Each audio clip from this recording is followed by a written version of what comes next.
ce réservoir-là, nous allons appliquer des électrodes. Notre but ici, c'est de séparer le Na, le sodium, du chlore. Lorsque nous mettons les deux électrodes dans notre réservoir, la cathode et l'anode, nous allons voir ici s'échapper à l'anode le Cl2, ça veut dire le dichlore. Donc ici, nous avons recueilli le Cl2 qui est le dichlore et nous allons transformer ce dichlore gazeux en liquide dans un processus de condensation et de refroidissement. Et lorsque les deux vont être mélangés, une réaction va être faite et nous aurons ensuite l'hypochlorite de sodium qui est le NaOCl. Bonjour à tous, aujourd'hui on va voir le processus de fabrication de l'eau de Javel. L'eau de Javel est beaucoup utilisée en industrie, l'eau de Javel est beaucoup utilisée dans les ménages, mais aujourd'hui nous allons voir le processus de fabrication de l'eau de Javel. Déjà, avant d'expliquer le processus de fabrication de l'eau de Javel, il faut savoir qu'il y a plusieurs vidéos sur cette plateforme qui s'appelle Sciences et Culture TV. Alors vous allez trouver des vidéos sur tous les domaines, comme par exemple les domaines de l'expression française. Voilà, vous allez trouver aussi des vidéos sur le processus de fabrication de certaines substances comme le sel, comme aussi le sucre, etc., etc. Alors, si nous sommes prêts, nous pouvons y aller. La première étape dans le processus de fabrication de l'eau de Javel, c'est la préparation de la solution saline. Alors, qu'est-ce que c'est? Ici, nous allons préparer une solution saline à une certaine concentration. Pour expliquer simplement c'est quoi? Ça veut dire que nous allons prendre du sel. Généralement, ce qui est utilisé ici, c'est le NaCl, ça veut dire le sel de cuisine. Le sel que nous utilisons dans nos cuisines, c'est ce qui est utilisé. Nous allons prendre ce sel, nous allons le mélanger avec de l'eau. Nous allons faire de telle sorte que les grains de sel se dissolvent dans l'eau. Ça veut dire qu'on va mettre du grain de sel dans l'eau de telle sorte qu'on ne voit plus ces grains de sel. C'est ce qu'on appelle la dissolution. Donc les grains de sel vont se dissoudre dans l'eau. On aura là une solution saline. Ça, c'est la première étape dans le processus de fabrication de l'eau de Javel. La deuxième étape ici dans le processus de fabrication de l'eau de Javel, c'est l'électrolyse. Ça veut dire que cette solution saline va être apportée ou va être mise dans un grand réservoir et dans ce réservoir là nous allons appliquer des électrodes. Notre but ici c'est de séparer le Na, le sodium, du chlore parce que nous avons vu dans une vidéo précédente que le sel est composé de Na+ et de Cl-. Na+ qui est l'ion sodium qui est un cation et Cl- qui est l'ion chlorure qui est un anion. Ça veut dire qu'un atome qui a gagné un électron et Na+, c'est un atome qui a perdu un électron, ce qu'on appelle un cation. Alors, dans cette solution de sel, il faut savoir que nous avons le NaCl. Notre but ici en faisant l'électrolyse, c'est de pouvoir séparer cette molécule qui est de NaCl en deux atomes ou en deux ions, ça veut dire Na+ et Cl-.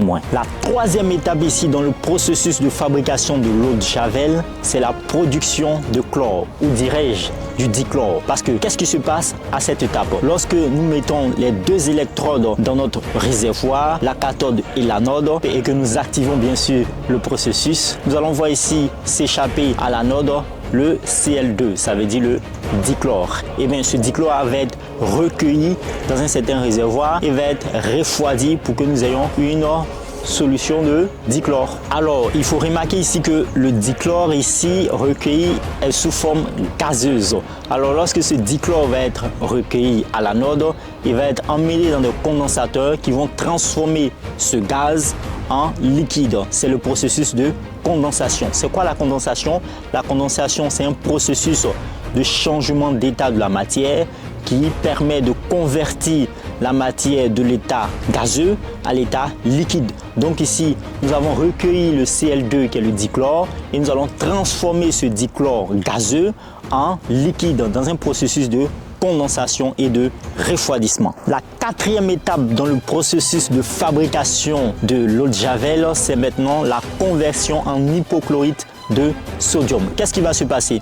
Notre chlore gazeux recueilli et converti en liquide va être mélangé maintenant avec du NaOH. Le NaOH qu'on appelle la soude ou l'hydroxyde de sodium. Alors l'hydroxyde de sodium va être mélangé avec ce chlore gazeux liquide et lorsque les deux vont être mélangés, une réaction va être faite et nous aurons ensuite l'hypochlorite de sodium qui est le NaOCl. Une fois que nous avons notre NaOCl qu'on appelle hypochlorite de sodium. Il faut savoir que c'est l'ingrédient actif de l'eau de Javel.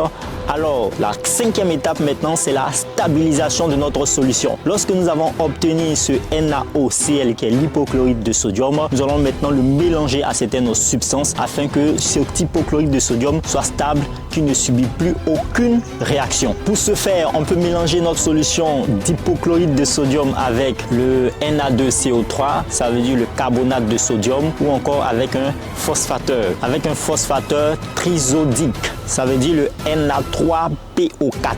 Mélangé à ces deux ingrédients, il en existe d'autres qui sont bien sûr sécrés. Alors, mélangé à ces deux ingrédients, l'hypochlorite de sodium sera plus stable et aura une durée de vie assez longue. La sixième étape dans le processus de fabrication de l'eau de Javel, c'est la filtration et le stockage. Alors, notre hypochlorite de sodium mélangé avec ces deux ingrédients que nous avons cités précédemment va être apporté maintenant dans un processus de filtration. Nous allons filtrer notre eau de Javel afin de se débarrasser de certaines impuretés qui ont pu s'incruster lors de la fabrication de notre eau de Javel. Ensuite, nous allons stocker notre eau de Javel filtrée dans des réservoirs que nous allons placer à l'abri du soleil parce qu'il y a du chlore là-dedans. Lorsque le chlore est exposé au soleil, cela réduit son efficacité. Et nous allons aussi placer notre réservoir d'eau de Javel, on a dit à l'abri du soleil, et aussi nous allons le placer dans un endroit qui a une température assez régulée pour éviter également qu'il y ait des